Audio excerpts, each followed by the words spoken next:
Hi, and we bring you another session in the Positivity Project, Rejuvenate.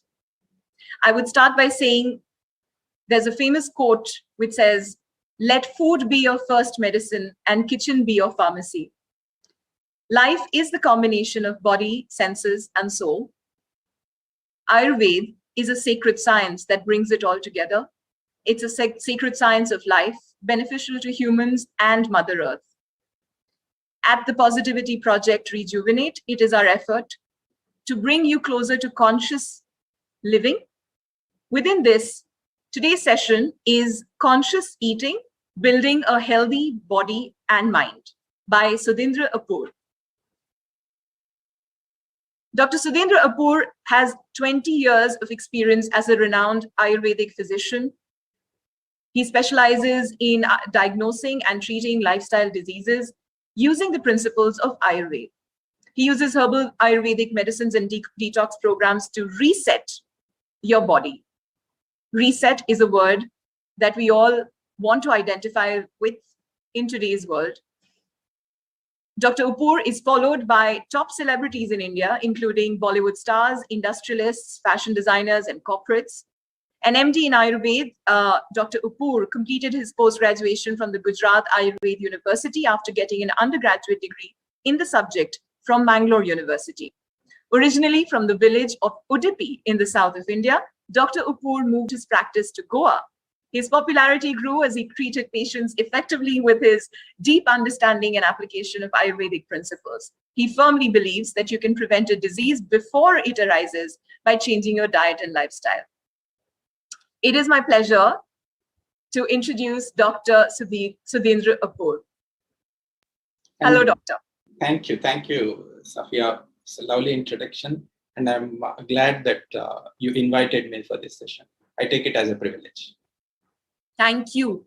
So I'll start. There are so many questions in our mind in this world and the kind of lifestyle that we are living. I'm sure you're bombarded with these questions as well. But I will start right away without wasting any time. Since the pandemic, actually, there seems to be a shift in the way people look at their minds and bodies. In fact, I am the example of that. I did suffer from COVID, and I want to now intentionally live a healthier lifestyle and look at life in terms of healthy eating, conscious eating. But I'll tell you the problem. Adhering to it is a problem, but I need to address this physical and mental health. How do we start eating right? What can we do? Okay.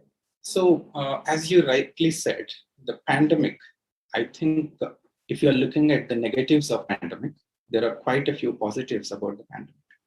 People started realizing or recognizing that money is not everything. It's all about health. People have now started to realize that they should get into good, healthy life, good health in order to enjoy their wealth, whatever, if any.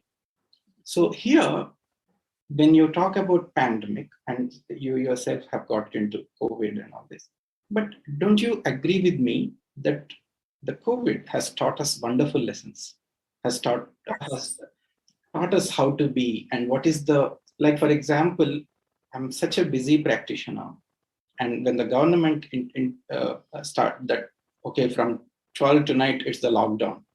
It's a shock, but the 2 weeks, 3 weeks of lockdown is the best period of my life. Yeah. I really got the required break and rejuvenate, re-energize, concentrate on my own health. So this pandemic has a lot of good takeaways as well. So your question here is, how do you begin this journey? Yes. So now here, to begin this journey, I want to tell you one important thing. No size suits all. So begin with this. No size suits all. Like, you definitely don't eat the way some Western guy is eating, or you definitely, high protein diet, high carbohydrate diet, counting the calories in the diet. That doesn't work if you want to be mentally and physically healthy. For example, a high protein diet could make you physically very fit human. Like, a man can have a good six-pack body, a woman can lose some weight and look beautiful. But the balance in the diet is the key. Otherwise, the six-pack body can have a very, very weak mind, anxiety, nervousness, panic type of behavior. But on the screen, you look at the person, he'll be very good to look at, but the mind will be weak. This happens if you go on a high protein diet. Likewise, if you go on a high carbohydrate diet, you just be plump, you become fat. So what Ayurveda recommends is one has to follow a balanced diet. In order to have a good physical and mental well-being, you need to follow a balanced diet. Anything you do in your life, do it in moderation. Whether it is exercise, whether it is food, whether it is whatever it is, lifestyle. You do everything in life, but be moderate. Eat moderately, sleep well, have your daily routine correctly. One has to begin their lifestyle here. One has to, like post-pandemic, you want to begin a new journey, you have to begin it like this. Let me use 3 Ayurvedic words for this. This will really help the audience and you yourselves up here. So what are these 3 Sanskrit words? Number 1, hit book. So hit book. Book means eating. Hit matlab conscious eating. So you should know your body constitution. I'm Vata, I'm Pitta, I'm Kapha, and then choose your diet and eat consciously. That is hit book. Then, okay, you know your diet. Dr. Uppoor has given you your diet. But the second thing is myth book. Myth means moderation. Eat in a small quantity. It's good for you. Okay, for example, I say, Safia, egg is good for you. That doesn't mean you eat 20 eggs a day. It's harmful for you. So in this way, the second was myth book. And third is kshut book. Very important one. Eat only when you are hungry. Kshut means hunger. Eat only when you are hungry. People who have not introduced themselves to Ayurveda, introduce first this philosophy, hit book, myth book, and kshut book, which basically means eat conscious food based on your body constitution, eat in a limited quantity, and number 3, eat only when you are hungry. And as I said, no size suits all. So every person, if for example, salad may be bad for you, but salads should be excellent for you. It depends on your 2 parameters. One is your prakriti. What is the meaning of prakriti? Prakriti means your body constitution. And the second term, Sanskrit term here is vikriti. Vikriti means your body disbalance. So now when your body constitution, or your vata type, your pitta type, you're a mixed type, that is the body constitution. Now what is vikriti or body disbalance? Oh, I'm this body type, but I also got diabetic. I'm this body type and I also have vision problems. So this becomes vikriti. So the Ayurveda doctor carefully analyzes your prakriti and vikriti and finally comes into a judgment and gives you a specific diet. Once you have, and lifestyle, just don't forget to ask your doctor, okay, the food you have given, but lifestyle. So what is lifestyle is, in Ayurveda, there is something called dinacharya. Dinacharya, daily routine. You need to follow a specific dinacharya, daily routine. And there is something called rutucharya, seasonal variations. Now, if you notice, most of the people are getting flus and coughs and colds these days. They are worried it's COVID.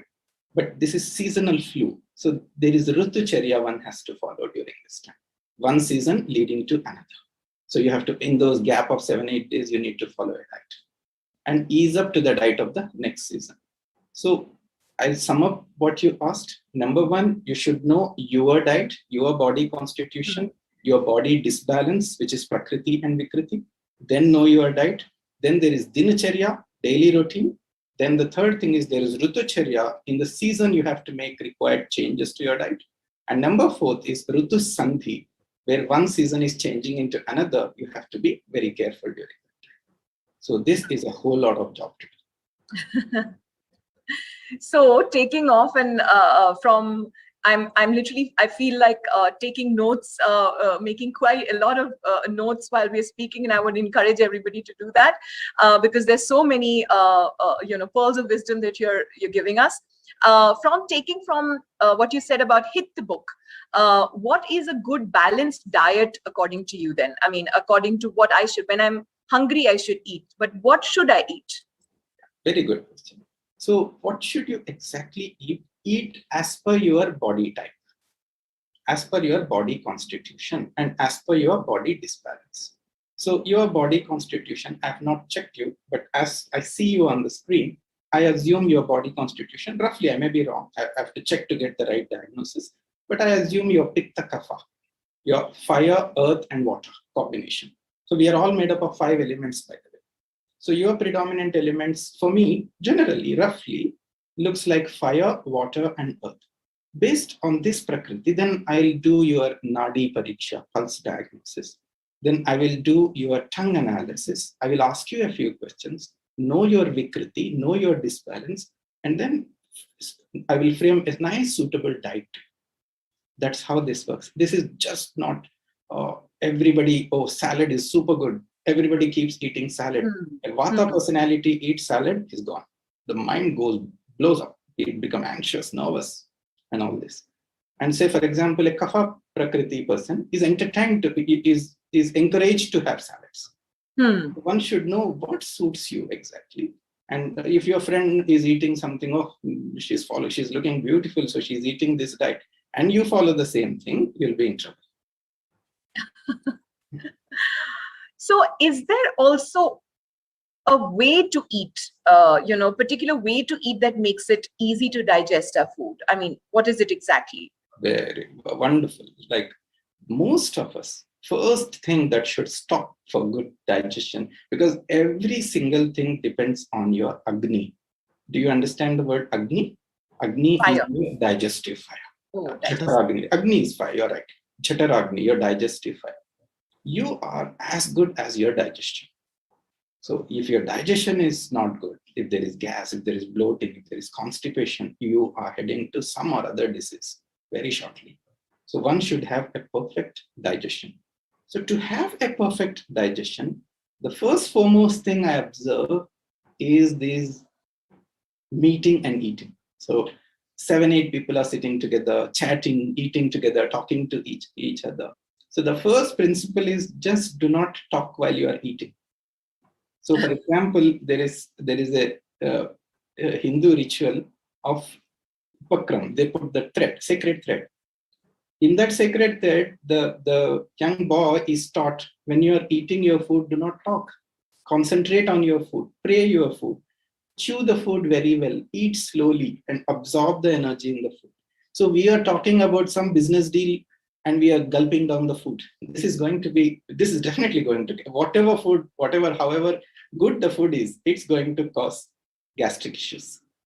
So first and foremost thing in this is sit nicely. If possible, I don't know how many can now do this. If possible, sit in Padmasana.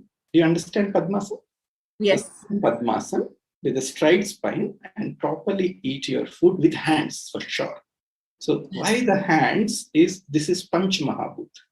So these 5 are different energies in your body. Panch Mahabhut means 5 macro elements. So for example, I'll not take much of your time, but for example, when we were children, not this generation children, when we were kids, when we have to go to urine in this class, what would we tell the teacher? Miss, you're doing this. Miss, can I go to the toilet? So this finger is water. So this finger indicates water. Then there is earth, there is fire. This is space. So this is a cosmic energy, the thumb. And this is the air energy. So first is space, air, fire, earth, water. The 5 energies, you're mixing the food with your hands and allowing the 5 energies to get into your body. I know some famous politician personalities who never do meetings while they're eating. They just sit alone and they eat their food. And they eat with the hands properly, not with the spoons and forks. So we Indians, I think if we don't ape the Westerners, we would be well off. Just follow what your grandmother did, you'll be well off. What a good advice. Literally, Nani Ma ke nuskhe are the best that you could get, And while I was listening to you, I was just wondering how we all, sort of are doing working lunches and, or eating consciously, or what they call mindfulness and stay in the moment to eat and enjoy, give gratitude to food is something that is taught to us. But I think we tend to forget it when in our busy, running lifestyles. So what I hear you saying is that, first of all, being conscious of that moment that you're in with the food, whatever food you're sitting and eating, and being conscious of each and everything, whether it's your hands eating, making you eat, or the act of chewing, which digestion starts with in the mouth itself. That itself is important instead of gulping down food, is what I hear you saying, right? And for example, when you also, I think, are aware of the shlok, Sahana Bhavatu, Sahana Ubhunaktu. There is a shlok you recite while you are in front of the food. So you're the broad meaning, it's not the correct meaning. The one line meaning of that is you're telling the food, oh, whatever I eat, I don't know, I've cooked something, whether it's good or bad, even if it is poison, let it go in and become a nectar. That's what you're asking the food to do for you. Wow. This is all exchange of energies. Yes. And you brought up a very important point of seasonal changes, Dr. Uppoor. And we all suffer from it. There are so many seasonal changes that happen from winter to summer, summer to winter, to autumn and spring, and so on and so forth. So there are certain, in fact, I will quote this as you were saying that, my grandfather used to say, eat the fruit of the season, or the vegetable of that season only. Aajkal to everything is, these days, everything is available at all times of the year. You would find, the summer vegetables available in winter as well. So how do we, what should we look at our plate? What should it look like? One, from the immunity perspective, what should be in our diet which takes us from one season to the other and builds immunity? So now, regarding this, what are Navratras? Yes. So Navratras comes twice a year. If you could tell our audience as well about Navratras. Navratra is the 9-day fasting ritual we all do. We Yes. go into a specific diet during those 9 days. And it comes twice a year, around April and around October. Yeah. So just when you just Google and see Navratra dates for 2021, you will get like Dashara, we call it in South. Yes. The October one. The next month it will come, Dashara. And correct. The one that comes in April. So Navratra comes twice a year. What is the significance of Navratra fast? So now, to explain this, last Navratra started on April 13th, 12th or 13th, if I'm not wrong, 13th, 14th, whatever, and lasted for 9 days. So when you remember April 13th, 14th, and that April month and the beginning of May month, what do you remember? Change of weather.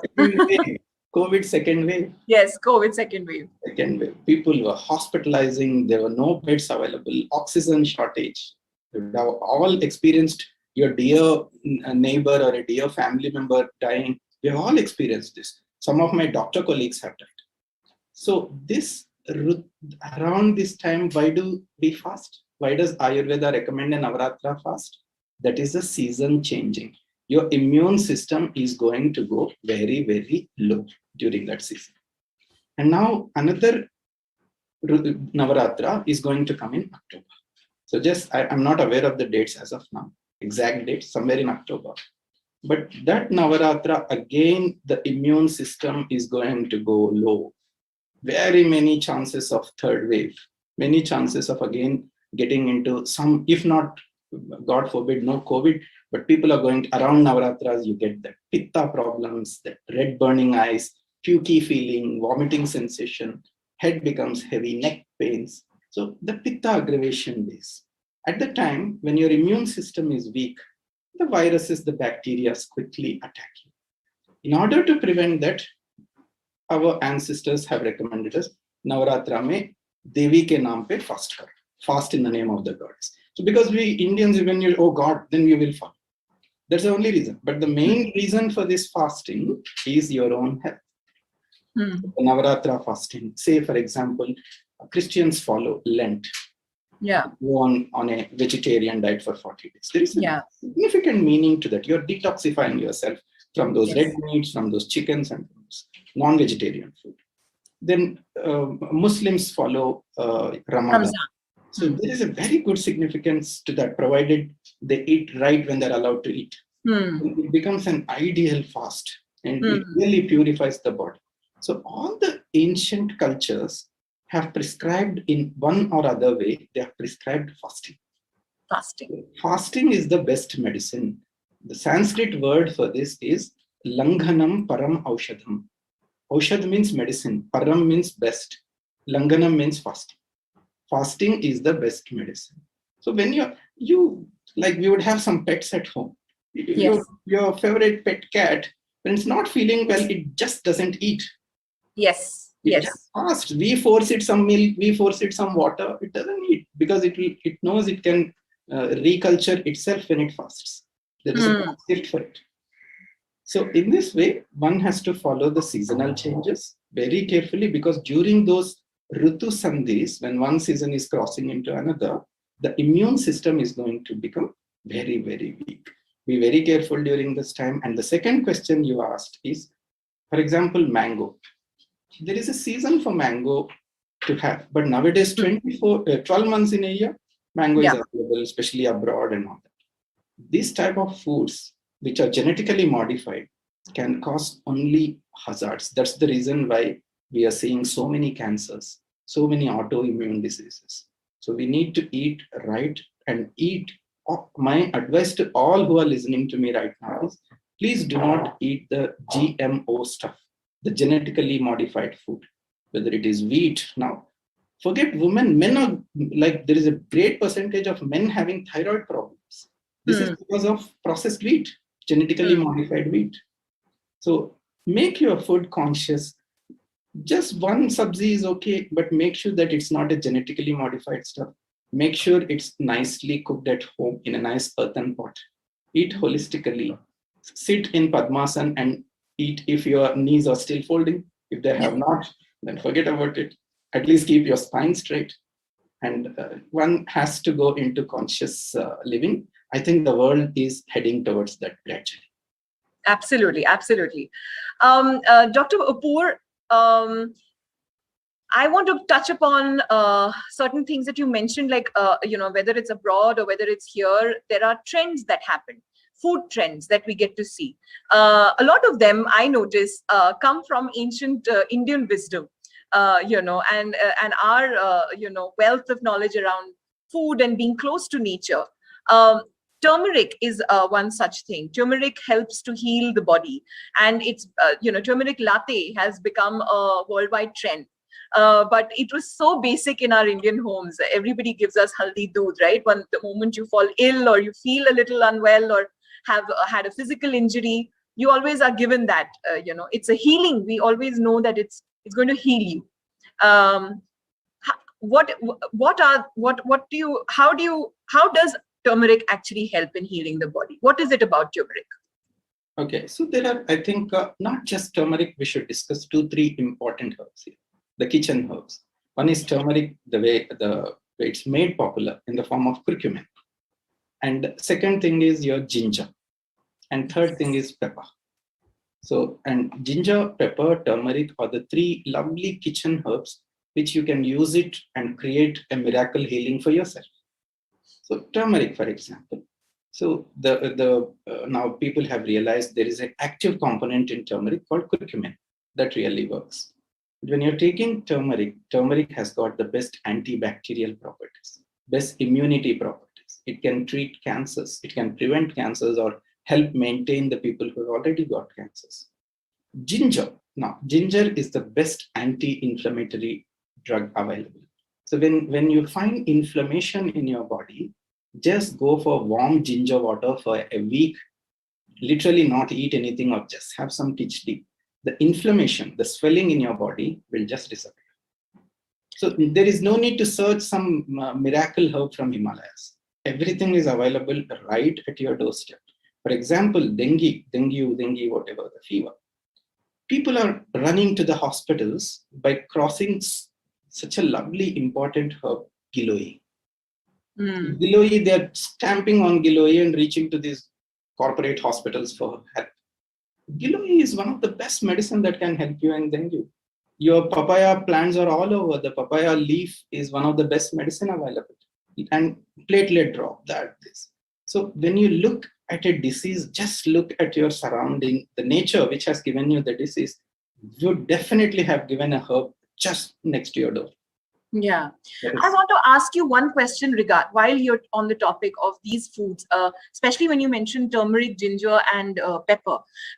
It's also we also, apart from the knowledge that that it heals, there's also this thing of don't have this. It might cause it generates heat in the body, or if it's not good for you because it's if eaten, like ginger might not suit you completely. Is that correct? I just want to understand, what is it?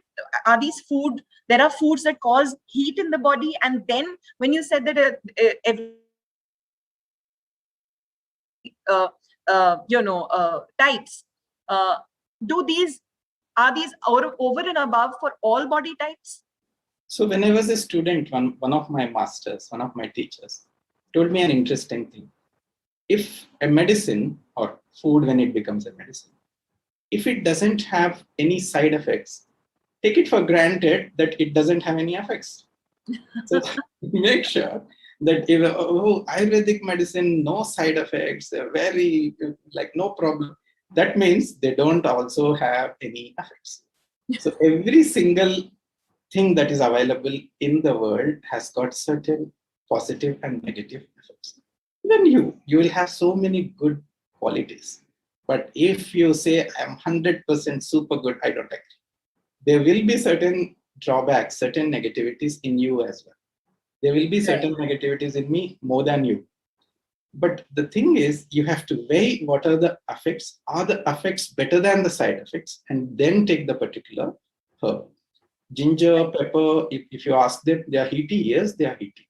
For example, pepper, it's a small, simple herb. But if you, in the name of immunity or in the name of something else, if you keep consuming too much pepper, it can reduce the sperm count as one of the side effects, and it can cause fertility issues in men.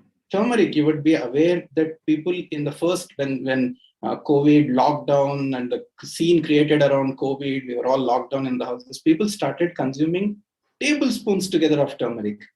And there are reports in the hospitals that people have come with yellow eyes, yellow nails, and yellow body altogether. What's the reason? The doctors couldn't initially track what is the problem. Then they understood that, yeah, I eat about 4 tablespoons of turmeric a day because it's good for immunity during COVID time. And ginger, for example, can be heat. And there are many girls who have come with tremendous acne. Consuming gingers, peppers, immunity, khada. That khada was a big thing. Khada really was very, very heaty. So one should just know what is right for them, not ape somebody else. Definitely don't read into these forward WhatsApp messages. Follow whatever is ideal for you. Call your doctor, take his recommendation, and follow these things accordingly. Nothing. If there is no effect, if there is no side effect, then there is no effect.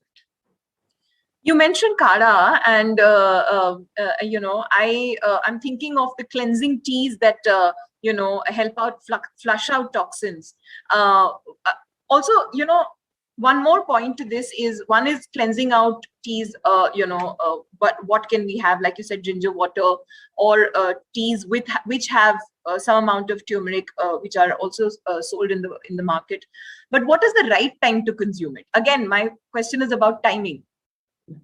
So Indians, for example, the way we cook, we have enough of gingers, turmerics, and peppers in our food.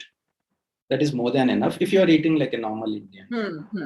There is no need to consume extra of these things. But when you're talking about certain herbs, like say, for example, giloy, guduchi, amrita, these are the same for one plant, which is very good for immunity and anti-inflammatory and all that. Then, okay, the best time to take that kada or that tea is first thing in the morning. Consult your Ayurvedic doctor, know which tea, which kada suits you to have first thing in the morning, and have that, and that's it. Don't keep having it through the day. For example, for some, lemon and ginger water will be good on an empty stomach. For some, it may be coriander water. So for some, methi water. For some, I would just don't do anything, just have normal water in the morning. So you should know what suits your body constitution and then consume that particular herb in the morning. Empty stomach would be ideal. One thing that consumes us all is this stress, anxiety. We are all in this, lifestyle, and we can't avoid it. I mean, there are so many commitments and, expectations and lots of things that, you cannot leave everything and think everything will get okay. But a lot of gut health is related to mental health and vice versa. A lot of mental health is related to whenever, you notice that the stomach is not okay or there's something wrong with the digestion. I've noticed that it's a stress that is causing me this. How can we eat right to complement both our gut health and our mental health? So in 40, 50 years ago, when we were like around independence or 10, 15 years after independence, the important aspect of diet was malnutrition. Kids were having, you could see many of the girls being anemic, many of the calcium deficiencies, kids having malnutrition. But now everybody can afford good food. That is not a problem. Even every basic Indian is in that position financially that he can afford his proper meal.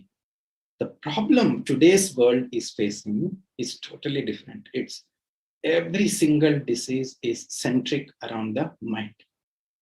Have you noticed the amount of autoimmune diseases these days? So what is an autoimmune disease? Your own immune system hyperreacting because of the stress. So you would see so many cases of psoriasis, eczemas. You would see so many cases of rheumatoid arthritis. So all these autoimmune diseases are on the rise because of the mind, because of the stress, the performance, even just the social media anxiety is so much. So people are always bothered how many people saw this video, how many likes I got, what am I doing? So there's stress everywhere from morning to evening. If it continues this way, whatever healthy diet and lifestyle you follow, you cannot get better. So I think the mind and gut connection is what you're talking about.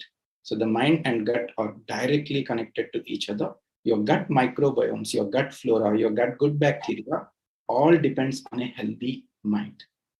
So be positive, be confident. The bottom line here is be content. If you're not content in life, then you are going to have stress. And when there is stress, there is trouble. Yeah, that's true. Doctor, you are known for your detox therapies. How often should a person go through these? What is it? What are detox therapies? Firstly, there's a whole lot of myth around them. You're made to fast. You can't eat this. You can't eat that, and it's very difficult. Is it?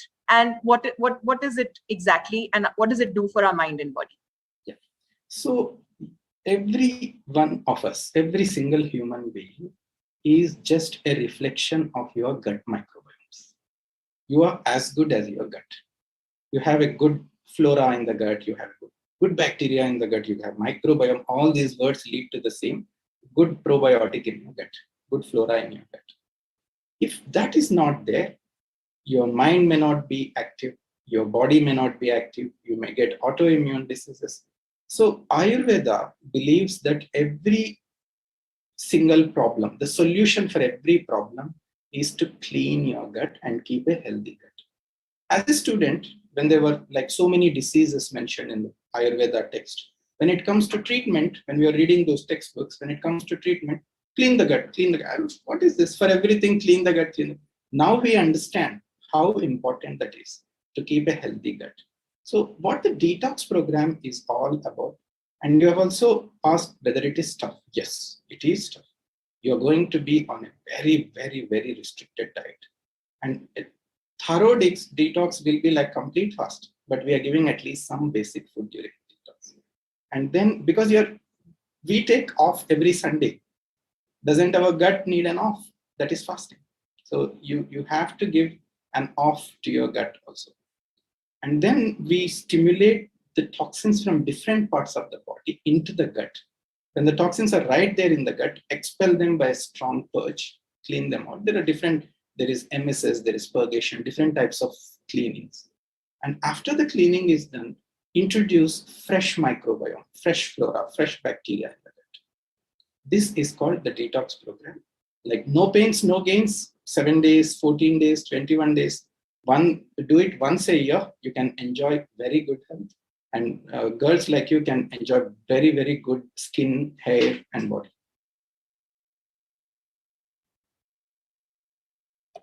I wanted to ask, how many times also can you do this detox in a year?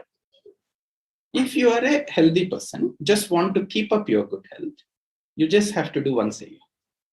And if there are certain diseases, say cancer patient, something else, whatever other diseases, you have to go as per the advice of the Ayurveda doctor. But just to keep up your good health, you're doing a detox, do it once a year. Okay. I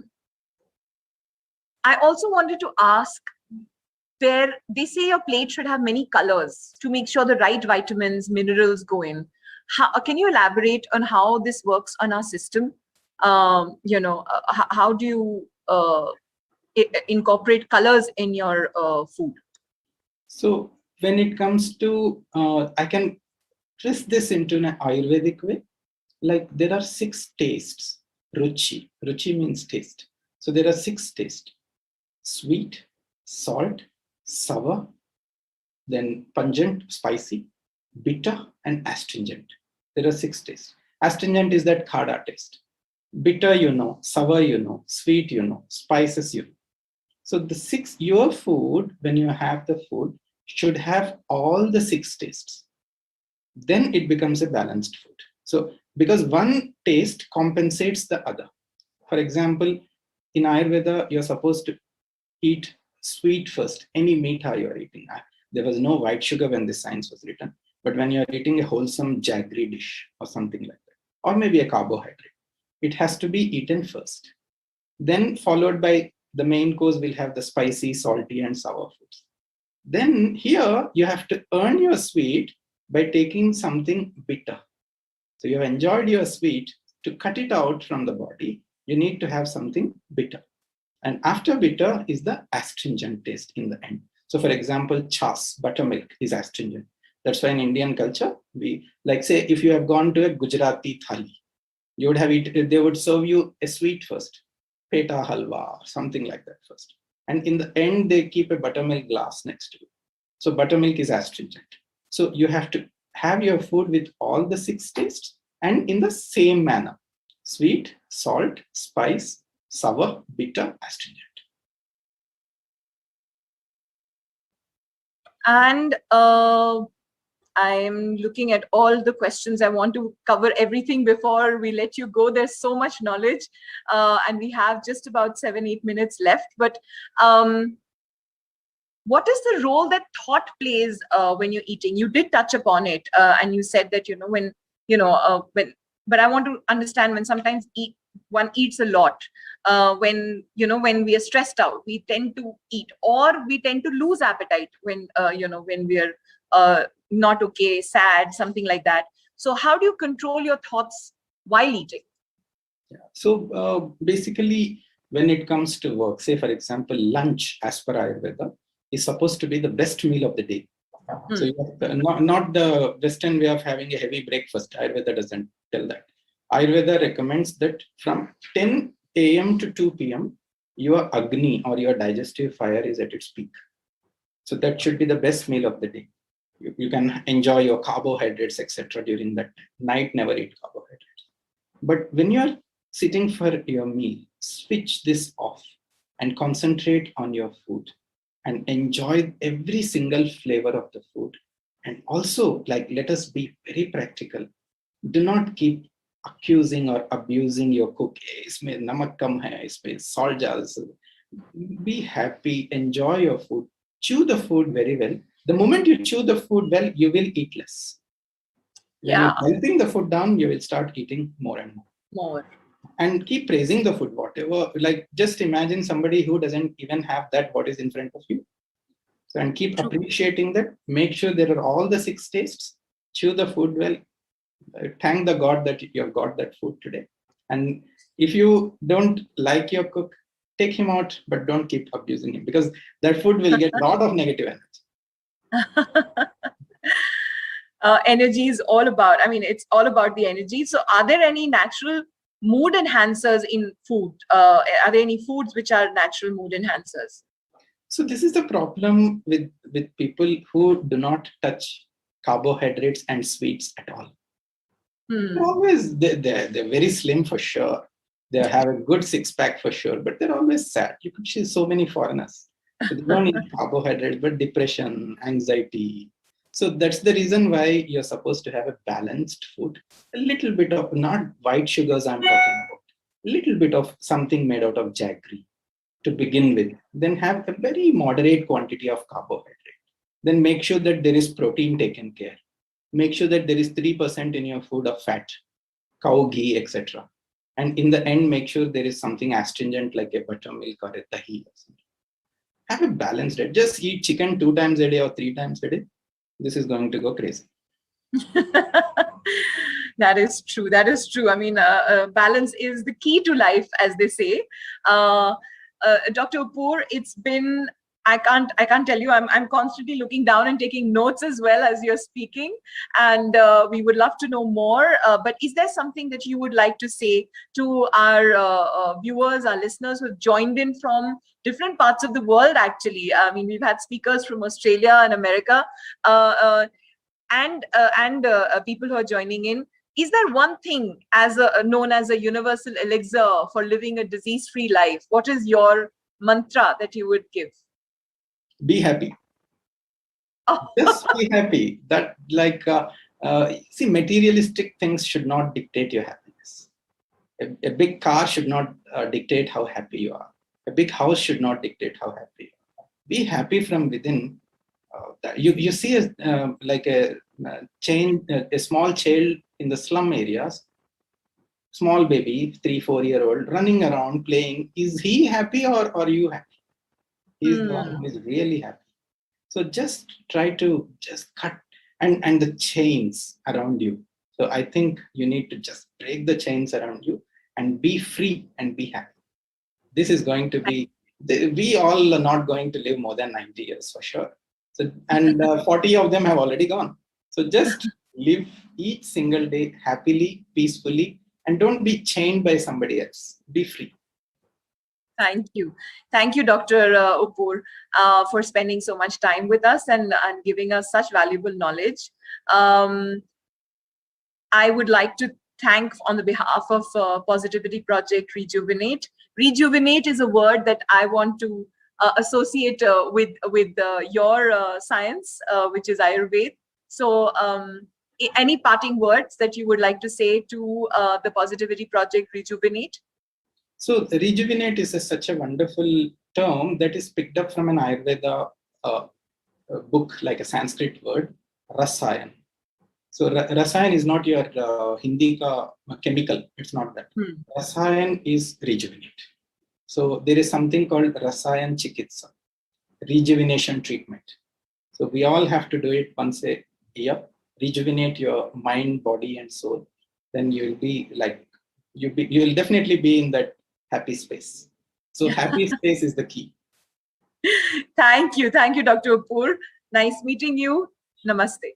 Thank you so much. I really enjoyed talking to you. Bye-bye. Same here.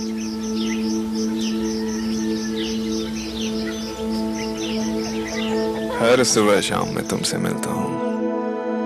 इस मसरूफ जिंदगी में तुमसे मिलने के बहाने फुर्सत के 2 पल ढूंढता हूँ। इस फुर्सत में मैं खुद से मिलता हूँ। इसीलिए कहता हूँ, मेरी चाय तुम सिर्फ चाय नहीं है, तुम चाहत हो। तुम नींद के खिलाफ होती हम सब की बगावत हो। तुम बीते लम्हों को याद करके उन्हें फिर से दोहराने का बहाना हो। चाय तुम चाय नहीं, तुम चाहत हो। बड़े बड़े लोगों की चर्चा में तुम्हारी चर्चे आम होते हैं। तुम्हारी वजह से 5 मिनट के किस्से भी सुबह से शाम होते हैं। तुम किसी अपने के आने की आहट हो, दिन भर की थकान के बाद मिलने वाली तुम राहत हो। चाय, तुम चाय नहीं, तुम चाहत हो। जब तुमसे मिलता हूँ तुम्हारी खुशबू सूंघता हूँ, तुम्हारी चुस्कियाँ भरता हूँ, तो लगता है ये सबसे बड़ी मेहरबानी है जो मैं खुद पर करता हूँ। चाय, यूं तो सिर्फ कुछ पत्तों में छुपा तुम रस हो, पर जिंदगी की कई मुश्किलों के लिए तुम अकेली बस हो। चाय, तुम चाय नहीं, तुम चाहत हो।